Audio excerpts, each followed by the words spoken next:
ठाण्यात मुख्यमंत्री एकनाथ शिंदे यांच्या विरोधात मनसेकडून अभिजित पानसे निवडणूक लढण्याची शक्यता। मनसेच्या बैठकीत निरीक्षकांच्या अहवालात पानसे यांच्या नावाची शिफारस, सूत्रांची माहिती।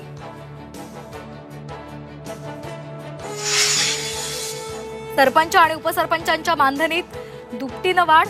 राज्य मंत्रिमंडळाच्या बैठकीत महत्त्वाचा निर्णय। घरकुल आणि बचत गटाशी संबंधित संसाधन व्यक्तीच्या मानधनातही वाढ। मराठा आरक्षणाची मागणी कॅबिनेट बैठकीत मान्य करा। संभाजीराजे यांची जरांगेंच्या भेटीनंतर मागणी।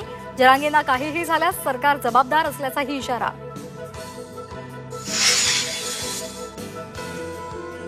मनसे अध्यक्ष राज ठाकरे यांनी घेतली मुख्यमंत्र्यांची भेट। दोघांमध्ये अर्धा तास चर्चा। मुंबईतल्या काही मतदारसंघांसंदर्भात चर्चा झाल्याची सूत्रांची माहिती। नाना पटोलेंना मुख्यमंत्रीपद न मिळाल्यास हिसकावून घेऊ। काँग्रेसचे नेते विकास ठाकरे यांचं मोठं विधान। तर सीएम पदाचा निर्णय महाविकास आघाडी घेणार, संजय राऊतांची भूमिका। एका आमदारानं राजीनाम्याची धमकी दिल्यानं माझं मंत्रिपद हुकलं। भरत गोगावले यांचं नाव न घेता संजय शिरसाट यांच्यावर निशाणा। तर ते विधान माझ्याविषयी नाही, संजय शिरसाट यांचा खुलासा। इम्तियाज जलील यांची संभाजीनगर ते मुंबई तिरंगा रॅली। धर्मगुरूंबाबत बेताल विधानं करणाऱ्यांवर कारवाई करा, जलील यांची मागणी। नाशिकहून निघालेल्या रॅलीत शेकडो गाड्यांचा ताफा सहभागी।